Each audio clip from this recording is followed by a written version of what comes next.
परम श्रद्धेय हमारे सभी के प्रिय नेता जिनका ये आज जन्मदिन है, माननीय शरद पवार साहब, आपको हमारे सबकी ओर से हार्दिक बधाई, अभिनंदन और ईश्वर और प्रभु से यही प्रार्थना है कि और लंबे समय तक आप न केवल महाराष्ट्र लेकिन हम सब का आप नेतृत्व करते रहें। ईश्वर आपको और शक्ति प्रदान करे। आदरणीय जयंत पाटिल साहब, आदरणीय पृथ्वीराज सिंह चौहान साहब, आदरणीय संजय राउत साहब, मंच पर विराजमान हमारे आज के आयोजन करता अनिल देशमुख जी, हमारे पुराने मित्र सुनील केदार जी, मंच पर उपस्थित इंडिया अलायंस के और महाराष्ट्र आघाड़ी के सभी नेतागण, आदरणीय हमारे वो युवा जिन्होंने 800 किलोमीटर की यात्रा की है, भाई रोहित पवार जी, और आप सब उपस्थित देवियों और सज्जनों। राजनीति में 5 सूत्र बड़े महत्वपूर्ण होते हैं। सबसे पहला है संपर्क। राजनेता यदि संपर्क नहीं करेगा तो राजनीति नहीं कर सकता। जब संपर्क करता है तो संवाद आवश्यक है, और संवाद आज मॉडर्न टेक्नोलॉजी में हर प्रकार के होते हैं। उसके बाद समन्वय, सामंजस्य और सकारात्मक सोच। हमारे इतिहास में पदयात्राओं का बड़ा महत्व रहा है। आदि शंकराचार्य जी से लेकर महात्मा गांधी और चंद्रशेखर जी, ऐसे अनेक नेता हुए हैं जिन्होंने पदयात्राएं करके जीवित संपर्क स्थापित किया है। मैं बधाई देता हूं रोहित पवार साहब को, जिन्होंने युवा संघर्ष यात्रा निकाली, 800 किलोमीटर पैदल चले। आपको सादर बधाई और शुभकामनाएं कि आपने जो युवाओं की पीड़ा, किसानों की पीड़ा, बेरोजगारों की पीड़ा समझने का प्रयास करके ये संघर्ष यात्रा निकाली है।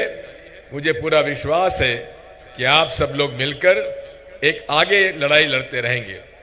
मैं अभी पूछ रहा था पृथ्वीराज जी से, कितने पद खाली हैं महाराष्ट्र सरकार में।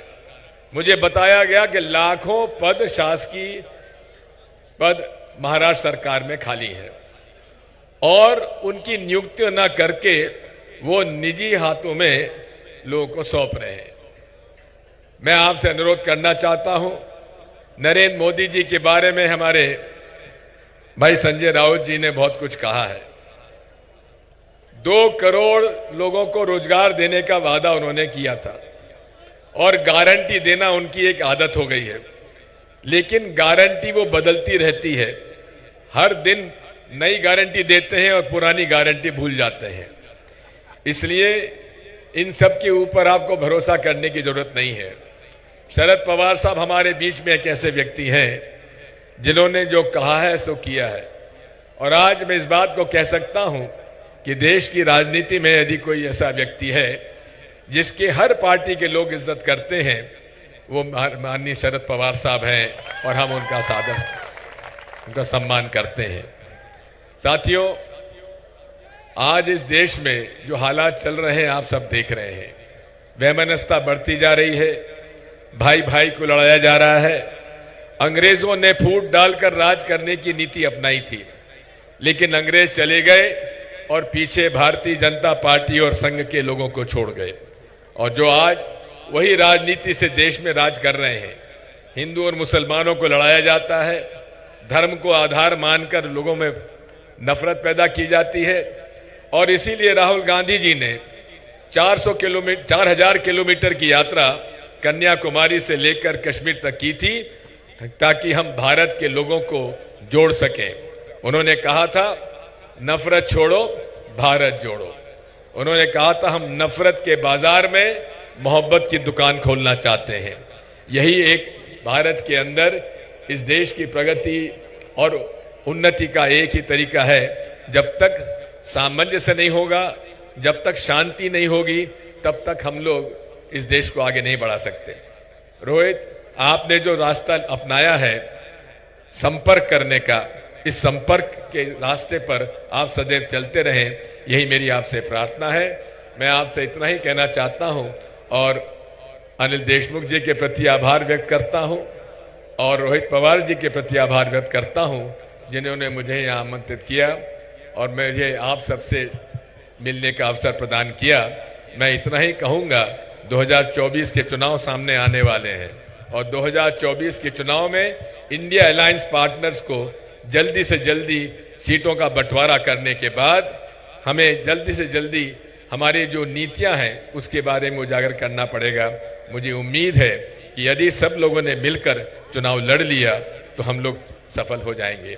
लेकिन एक बात जरूर है, बहुत सारी बातें सामने आती हैं, लेकिन एक बात मैं आपसे कहना चाहता हूं, आज के टेक्निकल युग में कोई मशीन जिसके अंदर चिप है वो सुरक्षित नहीं है, उसमें कुछ भी हो सकता है। इसलिए हम लोग इस बारे में कहना चाहते हैं कि कोई भी हमारे प्रजातंत्री व्यवस्था में जितने भी देश हैं, वहां जितने भी प्रगतिशील देश हैं, विकसित देश हैं, वहां कहीं भी ईवीएम का उपयोग नहीं होता है। लेकिन आज जब हम वोट डालने जाते हैं तो हमें केवल 7 सेकंड के लिए एक नजरिया मिलता है, लेकिन पता नहीं उसकी प्रिंटिंग भी बराबर होती है कि नहीं होती है। इसलिए हम इस बारे में अनुरोध करना चाहते हैं, इस पर गहन मंथन होने की आवश्यकता है, क्योंकि आज बड़े से बड़े कंप्यूटर साइंटिस्ट से आप पूछ लीजिए, जिस मशीन में चिप लगा हुआ है वो सॉफ्टवेयर जो डला हुआ है, तो वो मशीन उस सॉफ्टवेयर का आदेश मानती है, ना कि उस मशीन को बटन दबाने वाले का। इसलिए इन सब बातों पर चर्चा करने की आवश्यकता है और इस पर आम सहमति बनाने की भी आवश्यकता है। मैं आज इस अवसर पर आप सबके प्रति आभार व्यक्त करूंगा जो आप लोगों ने मुझे आने का अवसर दिया, विशेष तौर पर हमारे अनिल जी का और हमारे जयंत पाटिल जी का और पवार साहब का, रोहित पवार साहब का। आप सबसे मुलाकात का मुझे अवसर मिला, बहुत बहुत धन्यवाद। भारत माता की, भारत माता की जय। महाराष्ट्र।